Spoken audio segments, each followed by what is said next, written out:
besede, črke, tujke, narečje, idiomi, slang, govor.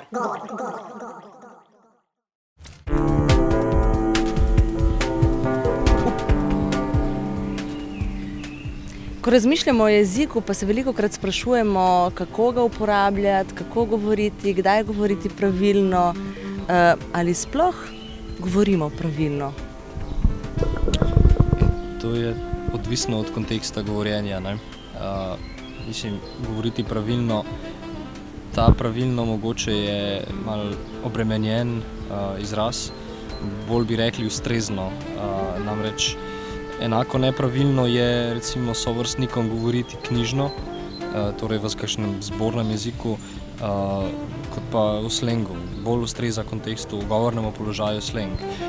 Kadar pa recimo nastopamo na televiziji, če beremo govor, no, pravzaprav učitelj recimo pri slovenščini bi moral govoriti vsaj knjižno pogovorno, ker knjižno zborno težko govorimo, se motimo, nam ne gre tako spontano.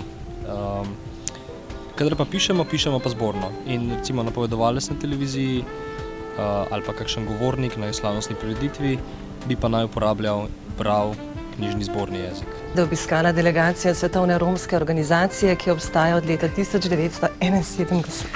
Na televiziji zasledimo sploh zadnje čase kar precej vdora kakšnih pokrajinskih narečnih značilnosti, pogovornega jezika. So what?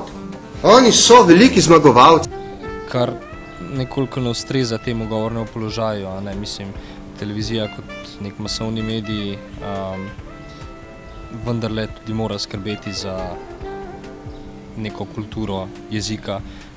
Seveda, če govorimo o kakšnih, naprimer, poročilih, umetnostnih oddajah, kulturnih oddajah, seveda v narečnih oddajah, ki so pač posvečene ljudskemu jeziku, naprimer, je povsem ustrezna tudi raba narečja. Čuj, kaj te delaš? Kva dogaja?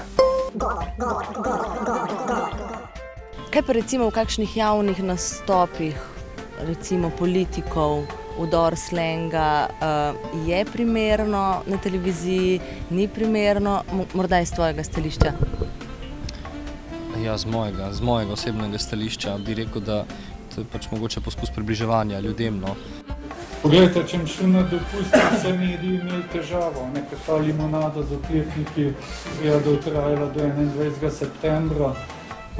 Se pa čuti, kot je bilo to čutiti v odzivu v javnosti, da nekako po mojem mnenju to ne sodi v ta kontekst, ne. Je bil tudi tak od nekaterih ljudi nekakšen odpor do tega, pač ni se zdelo normalno, da nekdo na visokem položaju, v uradnem govornem položaju uporablja slengizme.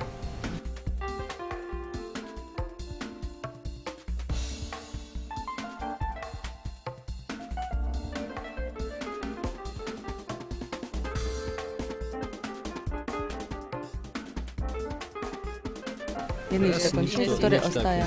Nekaj te bo kdo tam na faksu. Ja, ničta končnica pa. Je pač Ines. V vseh sklonih ostane enako Ines. Besede, črke, tujke, narečje, idiomi, slang, govor.